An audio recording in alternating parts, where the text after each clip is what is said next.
Holiday cleaning tips. Let's talk about holiday cleaning tips to get your house ready before your relatives arrive this holiday season. Hi there, I'm Angela Brown, and this is Ask a House Cleaner. This is a show where you get to ask a house cleaning question, and I get to help you find an answer. Now, today's show is brought to us by housecleaning360.com. That's a website that partners house cleaners with homeowners. Boom! Now, if you're looking for somebody to help you set up the holiday decorations, or hang the Christmas lights, or blow all of the leaves out of the yard, or do the gutter cleaning, or any of those other things, you can find those service people as well on housecleaning360.com. All right, on to today's show, which are tips to get your house ready for the holidays before your relatives arrive. All right, now let's pretend that your mother and father-in-law are arriving with a hot plate of mac and cheese for your Christmas dinner, okay? They're going to show up at your porch, and what is the first thing that they're going to see? It's the front door. It's the porch area and the front door. So the very first thing that we want to do to tidy up your space is we want to make sure that the entryway is pleasing. So you want to get the blower and you want to blow all the leaves off the front porch, and you want to wash the window transoms around the door. Now you want to get a duster or a hot wet rag, and you want to wipe the door down. Now that rag is going to be super mucky when you're done.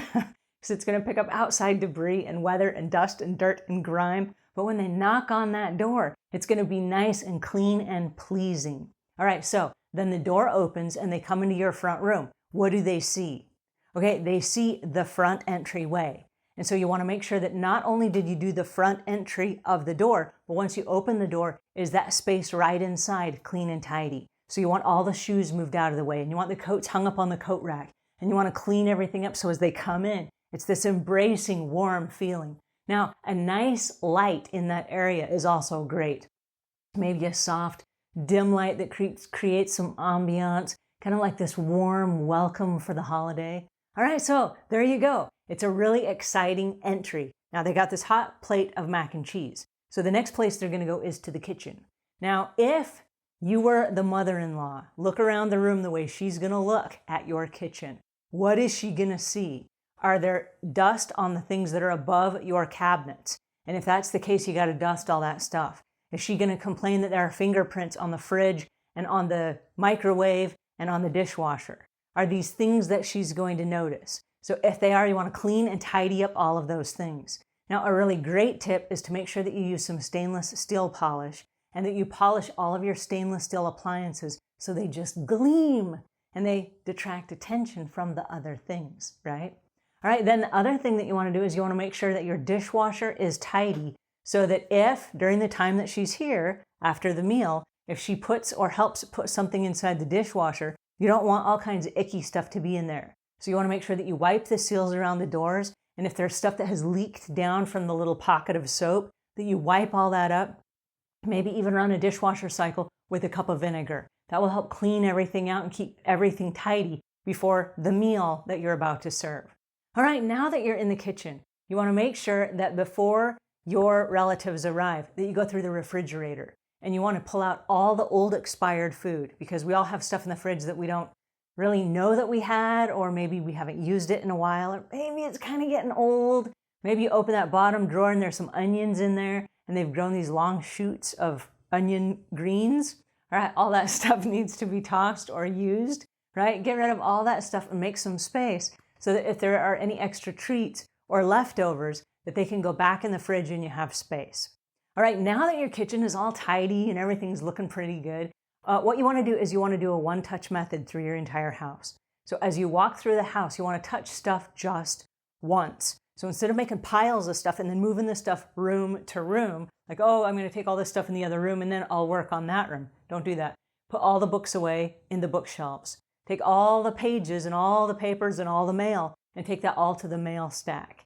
Take all the clothes and put those in the bedroom. Take all the coats and hang them up on the coat rack. So you only want to touch stuff once. Now, if you have a 2-story house, you want to put stuff at the bottom of the stairs. And then every time you go up the stairs, whatever's in that basket, you want to carry that to the top of the stairs. When you get to the top of the stairs, put the stuff away in a one-touch method. Leave the basket at the top of the stairs.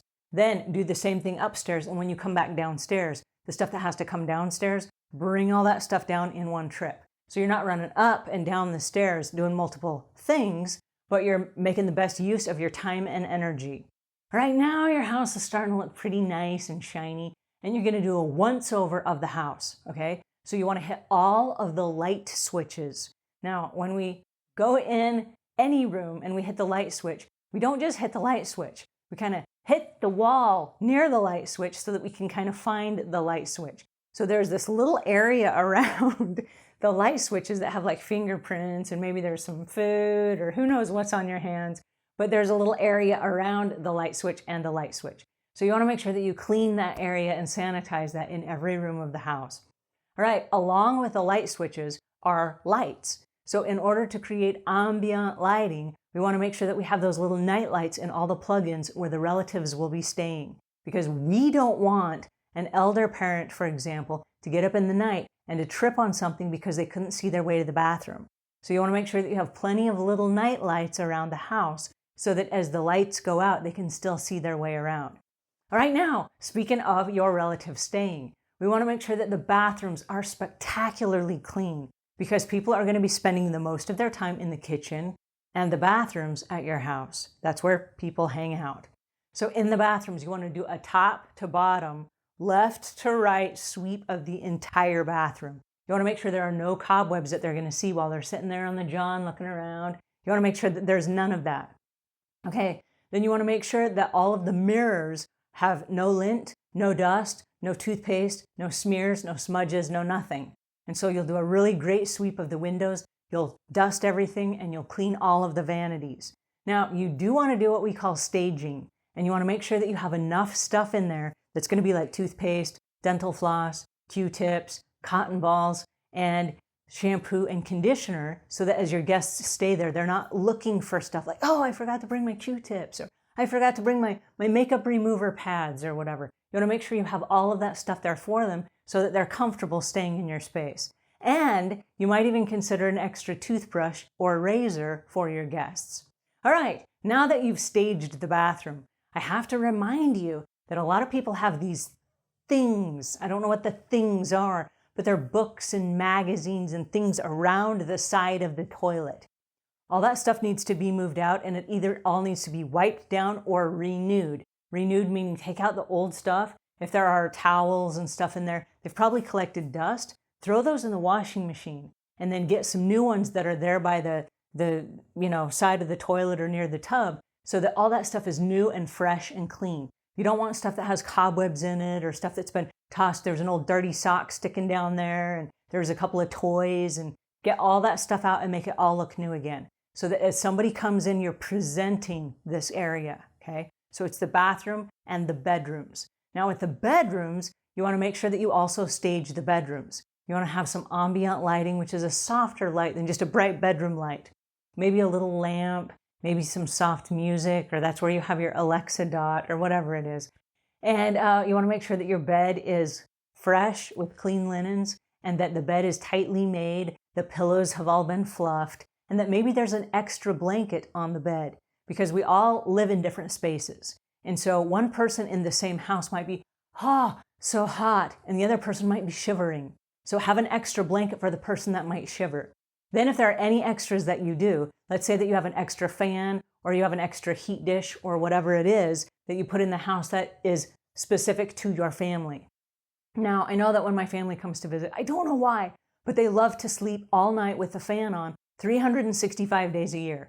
And we only use it in the summertime, but they love it all the time. And it must be the sound or something, I don't know. But when my family comes, I make sure there's a fan in every room, because that is their comfort zone. That's what they love to sleep with. So whatever is specific to your family, you're going to want to have that as well. It might be incense, it might be music, who knows what it is, but you know your family. All right, so these are just a few tips. We covered the bathroom, the entryway, the front entrance of your house, the stainless steel appliances, and the dishwasher. We talked about going up and down the stairs with the basket of stuff so you're not taking multiple trips. We talked about cleaning the light switches and the area around the light switches, and then also staging the rest of your house so that there are plenty of things in the bathroom and the bedroom. All right, those are just a few tips to get your house ready this holiday season for the relatives before they come. All right, I hope that helps you just a little bit. In the notes below, share with me anything I might have forgotten, and if there's something special that you do at your house before your relatives arrive. I would love to hear, and I love new tips myself. All right, until we meet again, please leave the world a cleaner place than when you found it.